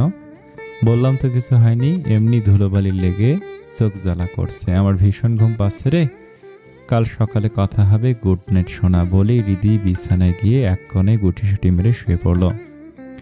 শুভ্রা একটা দীর্ঘশ্বাস ফেলে রুমের লাইটটা অফ করে হৃদির পাশে শুয়ে পড়ল। অন্ধকার ঘরে হৃদির চোখে এক ফোঁটা ঘুম নেই। ওর বুকের ভেতরটা চিনচিন ব্যথায় বারবার দুমড়ে মুচড়ে আসছে। দীর্ঘক্ষণ মনের সাথে লড়াই করতে করতে একসময় ক্লান্তিতে ওর চোখের পাতা দুটো লেগে এলো। নিশ্ছিদ্র অন্ধকারে ঘেরা এক ব্যালকনিতে দাঁড়িয়ে আছে হৃদি আর শুভ্র। চারপাশটা কেমন হাড়হিম করা নিস্তব্ধ। হৃদি ডুকরে কাঁদতে কাঁদতে শুভ্রর কাছে বারবার ক্ষমা চাইছে। ও মিনতি করে বলছে, শুভ্র ভাই, আমার ভুল হয়ে গেছে, প্লিজ আমাকে মাফ করে দিন, এভাবে দূরে সরিয়ে রাখবেন না। কিন্তু শুভ্র পাথরের মতো হিমশীতল হয়ে দাঁড়িয়ে আছে। ওর চোখে আজ কোনো মায়া নেই। হৃদি মরিয়া হয়ে শুভ্রর হাত দুটো চেপে ধরে বলল, কেন এমন করেন আমার সাথে? আমি একটু ভালোবাসলে কি খুব ক্ষতি হয়ে যায়? তাছাড়া আমাদের তো বিয়ে হয়েছে, আমি আপনার স্ত্রী। একজন স্ত্রীকে ভালোবাসা কি স্বামীর কর্তব্য নয়? তাহলে আপনি কেন বাসেন না আমাকে? শুভ্র তাচ্ছিল্য ভরা এক নিষ্ঠুর হাসি হাসল। ওর সে অবজ্ঞার হাসি হৃদির বুকটা ফালাফালা করে দিচ্ছে। শুভ্র অত্যন্ত ঘৃণার স্বরে বলল, I don't love a cheap girl like you. Whatever you had, it's gone now. Divorce দেব তোকে আমি। I just hate you Hridi. শুভ্রর এই কথাগুলো শুনে হৃদির মনে হলো কেউ ওর মাথায় আস্ত একটা পাহাড় তুলে আছাড় মারল। মনে হলো এক বিষাক্ত ছুরি কেউ ওর বুকের ভেতর ঢুকিয়ে দিয়ে বারবার মোচড়াচ্ছে। অসহ্য যন্ত্রণায় হৃদি গগন বিদারী এক চিৎকার করে উঠল, না! এক চিৎকারে হৃদি বিছানায় ধরফর করে উঠে বসলো। ওর শরীর থরথর করে কাঁপছে, কপাল বেয়ে শীতল ঘাম ঝরছে, বুকটা ধুকধুক করে পাগলের মতো ওঠানামা করছে। হৃদি অন্ধকার ঘরের চারপাশে তাকিয়ে দেখল সব নিস্তব্ধ। সে রুমে এবং বিছানায় কয়েক মুহূর্ত সময় লাগলো ওর বুঝতে যে এতক্ষণও স্রেফ একটা ভয়াবহ দুঃস্বপ্ন দেখছিল। হৃদির সেই বীভৎস চিৎকার শুনে শুভ্রার ঘুম ভেঙে গেল। সে আতঙ্কে ধরফর করে উঠে বসে ধরা গলায় বলল, কি হয়েছে হৃদি? এভাবে চিৎকার দিলি কেন তুই? কোনো খারাপ স্বপ্ন দেখেছিস?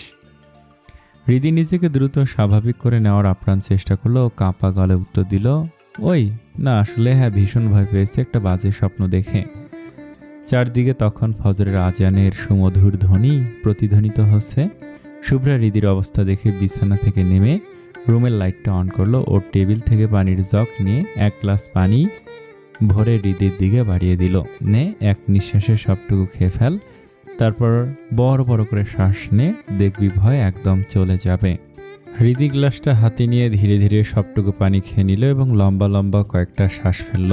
শুভ্রা ওর পিঠে হাত রেখে নরম গলায় জিজ্ঞেস করলো, এখন কেমন লাগছে? হৃদি মাথা নেড়ে আলতো করে বলল, এখন একটু ভালো লাগছে।